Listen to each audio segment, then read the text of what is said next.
السلام علیکم ورحمۃ اللہ وبرکاتہ۔ اعوذ باللہ السمیع العلیم من الشیطان الرجیم من حمزہ ونفخہ ونفثہ۔ بسم اللہ الرحمن الرحیم۔ واتل علیہم نبأ ابراہیم اذ قال لأبیہ وقومہ ما تعبدون قالوا نعبد اصناما فنظل لها عاکفین قال هل يسمعونكم إذ تدعون أو ينفعونكم أو يضرون قالوا بل وجدنا آباءنا كذلك يفعلون۔ اور انہیں ابراہیم کا قصہ بھی سنائیے جب اس نے اپنے باپ اور اپنی قوم سے پوچھا یہ کیا چیزیں ہیں جن کی تم پوجا کرتے ہو۔ وہ کہنے لگے ہم بتوں کی پوجا کرتے ہیں اور انہی کے پاس بیٹھے رہتے ہیں۔ ابراہیم نے پوچھا جب تم انہیں پکارتے ہو تو یہ تمہاری باتیں سنتے ہیں یا تمہیں کچھ فائدہ یا نقصان پہنچا سکتے ہیں؟ وہ کہنے لگے نہیں، بلکہ ہم نے اپنے آباء و اجداد کو ایسا کرتے پایا ہے۔ محترم سامعین کرام، سورۃ الشعراء سورہ نمبر 26 اور اسی سورت سے بھی آپ کے سامنے آیت نمبر 69، 70، 71، 72، 73، 74 یہ چند آیات ابھی آپ کے سامنے تلاوت کی گئی۔ بفضل اللہ، بعون اللہ، بتوفیق اللہ آیتوں کا ترجمہ بھی آپ تمام کی خدمت میں پیش کیا گیا، اور جیسا کہ ترجمہ سے آپ نے سنا سمجھا کہ آپ یہاں سے اللہ تبارک و تعالیٰ نے اپنے خلیل سیدنا ابراہیم علیہ السلام کا ذکر خیر شروع کیا ہے۔ یہاں پر یا قرآن کریم میں کہیں پر بھی، خاص طور سے مکی صورتوں میں جہاں پر بھی سیدنا ابراہیم علیہ السلام کا قصہ بیان ہوا ہے تو سمجھ لیجئے کہ ابراہیم علیہ السلام کا جو قصہ ہے اس سے مشرکین مکہ کو بہت ہی گہرا تعلق ہے۔ کیوں گہرا تعلق ہے؟ گہرا تعلق اس لیے ہے کہ مشرکین مکہ اس زمانے میں اپنے آپ کو سیدنا ابراہیم علیہ السلام کا اتباع کرنے والا سمجھتے تھے۔ دعویٰ تھا ان کا کہ ہم لوگ ابراہیم کے ملت کی پیروی کرنے والے ہیں، ابراہیم علیہ السلام کی اتباع کرنے والے ہیں۔ حالانکہ سیدنا ابراہیم علیہ السلام وہ ہستی ہیں جنہوں نے اپنی پوری زندگی شرک سے جہاد کرتے ہوئے گزار دی، اور شرک سے بیزاری اور شرک کو دور کرنے کے لیے انہوں نے جو بھی اسٹیپ لیا، جتنے بھی قدم اٹھائے، اس رستے میں ان کو جو بھی تکلیفیں پہنچی ان تمام تکلیفوں کا انہوں نے خندہ پیشانی کے ساتھ سامنا کیا۔ جبکہ اس کے مقابلے میں یہ جو مشرکین مکہ تھے سر سے لے کے پیر تک شرک میں لت پت، شرک میں بالکل ڈوبے ہوئے۔ حالانکہ مشرکین مکہ کا یہ بھی ماننا تھا، ان کا یہ بھی خیال تھا کہ ابراہیم علیہ السلام توحید پرست تھے، شرک سے بالکل بیزار تھے، اور مکہ کے اندر جو شرکیہ رسم و رواج جو شروع ہوا وہ ابراہیم علیہ السلام کے جانے کے صدیوں بعد شروع ہوا۔ یہ ان کا خیال تھا، لیکن اس کے باوجود وہ لوگ شرک میں بالکل ڈوبے ہوئے، شرک میں بالکل لت پت تھے۔ سامعین کرام، سیدنا ابراہیم علیہ السلام ان کے تعلق سے سمجھ لیجئے کہ جو ان کی قوم بھی تھی، جس قوم میں، جس گاؤں میں، جن لوگوں کے درمیان، جس گھرانے میں ابراہیم علیہ السلام پیدا ہوئے، پوری کی پوری قوم وہ بھی سر سے لے کے پیر تک شرک میں ڈوبی ہوئی تھی۔ دوسروں کا ذکر تو چھوڑ دیجئے، سیدنا ابراہیم علیہ السلام کے والد جن کا نام آزر، یہ نمرود کے دربار میں شاہی مہنت، جو مندروں کا جو بڑا مہنت ہوتا ہے وہ شاہی مہنت، بت بناتا بھی تھا، بت بیچتا بھی تھا۔ اس کا پیشہ ہی یہی تھا کہ بت بنائے اور بت بیچے، اور اسی سے وہ پیسہ کما کر کے اپنی پوری زندگی کا گزر بسر کر رہا تھا۔ اور اسی بت گری اور بت فروشی کی وجہ سے نمرود کے دربار میں اس کو شاہی مہنت کا عہدہ بھی ملا تھا۔ اب ایسے ماحول میں ابراہیم علیہ السلام پیدا ہوئے تو سب سے پہلے انہوں نے اپنے باپ کو سمجھانا شروع کیا اور اپنی قوم کے لوگوں کو سمجھانا شروع کیا۔ اللہ نے کیا فرمایا؟ وَاتْلُ عَلَيْهِمْ نَبَأَ ابراہیم، اور اے نبی کریم صلی اللہ علیہ وسلم آپ انہیں ابراہیم علیہ السلام کا قصہ بھی سنائیے۔ اذ قال لأبیہ وقومہ ما تعبدون، جب اس نے اپنے باپ اور اپنی قوم سے پوچھا کہ یہ کیا چیزیں ہیں جن کی تم پوجا کرتے ہو۔ اب توحید پرست، اللہ نے ان کو توحید کی رہنمائی کی، اللہ نے نبی بنایا۔ جب نبی بن گئے تو اپنے قوم کے لوگوں کو دیکھا، اپنے باپ کو دیکھا، تو سب سے پہلے انہوں نے اپنے باپ سے سوال کیا یہ جو کر رہے ہیں آپ کیا کر رہے ہیں، کس چیز کی پوجا کر رہے ہیں؟ اپنے قوم کے لوگوں سے پوچھا کہ جو بتوں کے سامنے تم لوگ جھکتے ہو, نظر و نیاز چڑھاتے ہو, اس کے سامنے جو بیٹھے رہتے ہو, آخر کیا ہے اس کے اندر؟ کیا چیز ہے, کیا خصوصیت ہے جو تم ان بتوں کی پوجا کرنے لگے ہو؟ سامعین کرام, جب ابراہیم علیہ السلام نے اپنے باپ سے اور اپنی قوم کے لوگوں سے پوچھا تو جواب میں قوم کے لوگوں نے کہا, اللہ نے فرمایا قالوا نعبد اصناما فنظل لها عاکفین, وہ کہنے لگے کہ ہم بتوں کی پوجا کرتے ہیں اور ان کے پاس بیٹھے رہتے ہیں. کیا مطلب ان کی قوم کے لوگوں نے کہا کہ تم کیسی بات کرتے ہو, یہ ہمارے معبود ہیں, یہ ہمارے لیے قابل احترام ہے, ہم ہر طرح سے ان کا احترام کرتے ہیں, ان کی پوجا کرتے ہیں, ان کی پرستش کرتے ہیں, ان کے سامنے نظر و نیاز چڑھاتے ہیں, ان کے سامنے ادب سے بیٹھے رہتے ہیں, اور تم اس طرح سے پوچھ رہے ہو یہ کیا چیز ہے, یہ کتنی حقارت کی بات ہے. ارے یہ ہمارے معبود ہیں, اسی لیے ہم ان کی پوجا کرتے ہیں, اسی لیے ان کے سامنے بیٹھے رہتے ہیں, ان سے نظر و نیاز مانگتے رہتے ہیں.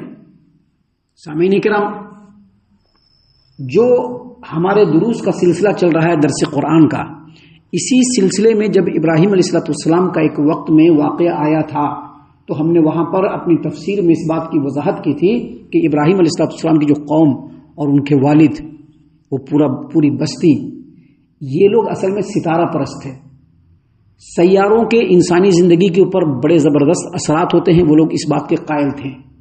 جو سیارہ ہے, چاہے وہ سورج ہو, چاند ہو, ستارے ہو, زحل ہو, مریخ ہو, یہ تمام سیارے جو ہیں, ان تمام سیاروں کی جو شکل ہے اس کا ایک امیجنیشن کر کے ان لوگوں نے اس کی تصویر کو اپنے ذہن میں رکھا اور اسی کا مجسمہ اور اسی کا بت بنایا. وہ مٹی پتھر کے بت ہوتے ہیں نا, ویسے بت بناتے تھے وہ لوگ. اب یہ سورج دیوتا ہے, اس کا ایک بت بنا کر کے رکھ دیا.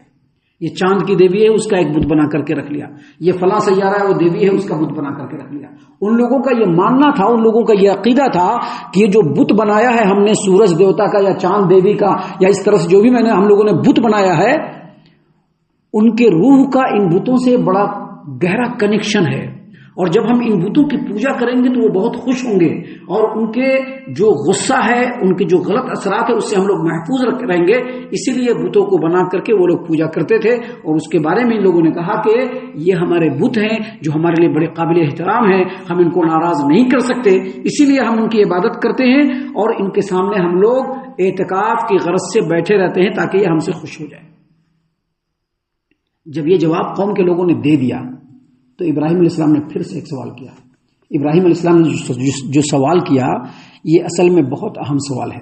یہ صرف ابراہیم علیہ السلام کی قوم کے لیے نہیں بلکہ مشرکین مکہ کے لیے, اور صرف مشرکین مکہ کے لیے نہیں بلکہ آج کے ڈیٹ میں بھی بہت سارے سو کالڈ مسلمان جو اپنے آپ کو مسلمان کہتے ہیں اور مسلمانیت کے بڑے اعلیٰ پائدان پر اپنے آپ کو سمجھتے ہیں, ان کے لیے بھی بہت بڑا سوال ہے.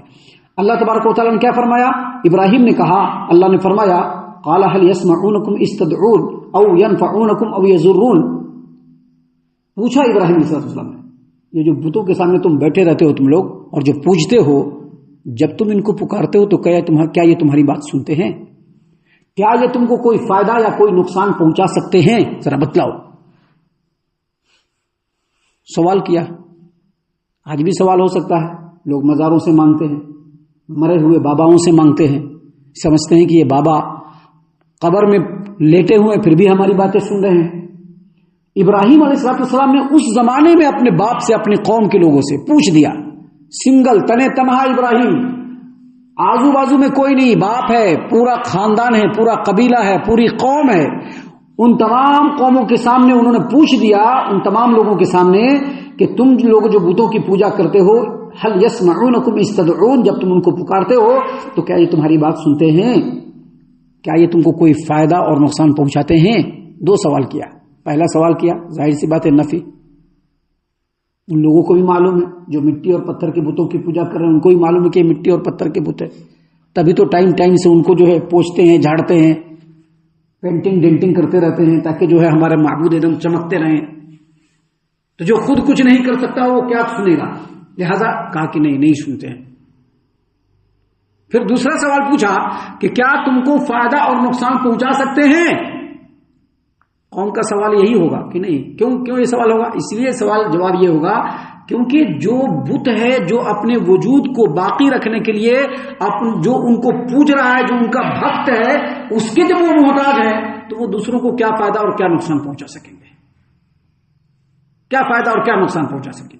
یہ سوال جب مشرکین مکہ سے کیا گیا تو مشرکین مکہ نے کوئی جواب تو نہیں دیا، جواب بن بھی نہیں سکتا ہے.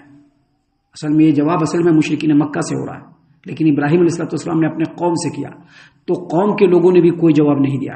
آج بھی کوئی جواب نہیں دیتا ہے. آج آپ کسی سے پوچھئے کہ بھائی تم جو ہے یہ جو مزاروں پر جا کر کے عرس لگاتے ہو، جھکتے ہو، مرادیں مانگتے ہو، پھول مالا چڑھاتے ہو، آخر ایسا کیوں کرتے ہو؟ کچھ ہے سینس؟ تو کہیں گے نہیں، ہمارے اماں بابا، ہمارے دادا صاحب، فلاں صاحب شروع سے کرتے آ رہی نا، تبھی ہمیں کر رہی. سیم ٹو سیم یہی جواب ابراہیم علیہ السلام کی قوم نے بھی دیا. دیکھیے اللہ نے کیا فرمایا. اللہ نے فرمایا قال، ابراہیم نے کہا هل يسمعونكم اذ تدعون، جب تم ان کو پکارتے ہو تو کیا وہ تمہاری بات سنتے ہیں؟ او ينفعوكم او يضرون، یا وہ تم کو فائدہ یا نقصان پہنچا سکتے ہیں؟ تو قوم کے لوگوں نے کہا قالو، اللہ نے فرمایا قوم کے لوگوں نے کہا بل وجدنا آباءنا كذلك يفعلون، بلکہ ہم نے اپنے باپ داداؤں کو ایسا ہی کرتے ہوئے دیکھا ہے.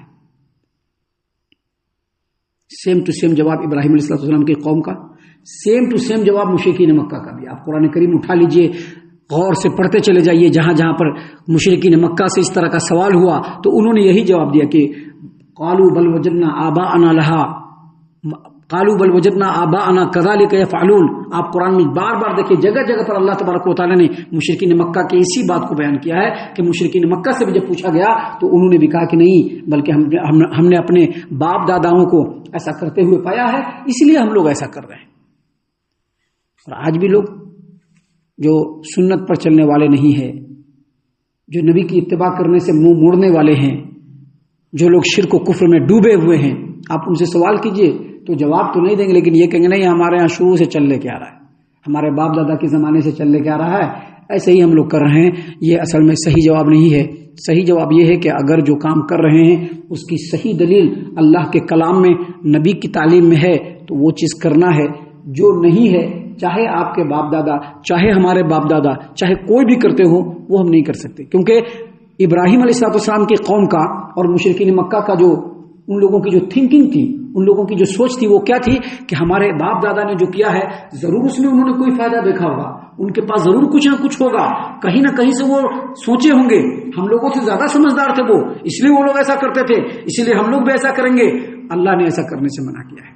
چاہے ہمارے باپ دادا ہوں، چاہے کوئی بھی ہو، چاہے دنیا کے بڑے سے بڑے عہدے اور منصب پر ہو، علم کے بڑے سے بڑے مقام پر ہو، نبی صلی اللہ علیہ وسلم کے علاوہ کسی کی بھی بات آئے گی، ان باتوں کا فیکٹ چیک کیا جائے گا کہ یہ بات قرآن و حدیث سے ملتی ہے یا نہیں ملتی ہے، میچ کر رہا ہے یا نہیں میچ کر رہا ہے. اگر قرآن و حدیث سے میچ کرے گا اس پر عمل ہوگا، اور اگر قرآن و حدیث سے میچ نہیں کرے گا تو اس پر عمل نہیں ہوگا، چاہے بولنے والا کرنے والا کوئی بھی ہو. ہم اللہ سے دعا کرتے ہیں کہ اللہ تعالی ہم تمام کو ان تمام باتوں کے اوپر خوب غور و فکر اور تدبر کرنے کے ساتھ ساتھ ان باتوں پر عمل کرنے کی بھی توفیق عنایت فرمائے، آمین. اللہ تعالی ہم تمام کو صحیح معنوں میں پکا سچا مومن مسلمان بنائے، اللہ اور اس کے رسول صلی اللہ علیہ وسلم کی اطاعت و فرما برداری کرنے والا بنائے، صحابہ کرام رضی اللہ عنہم کے طریقے پر چلنے والا بنائے، جنت الفردوس میں جگہ عطا فرمائے. اے اللہ ہم تمام کو جہنم سے پناہ دے، اے رب العالمین ہم تمام کو جہنم سے پناہ دے، اے مالک الملک ہم تمام کو جہنم سے پناہ دے، آمین یا رب العالمین. وما علینا الا البلاغ المبین. تبارك الذي نزل الفرقان على عبده ليكون للعالمين نذيرا.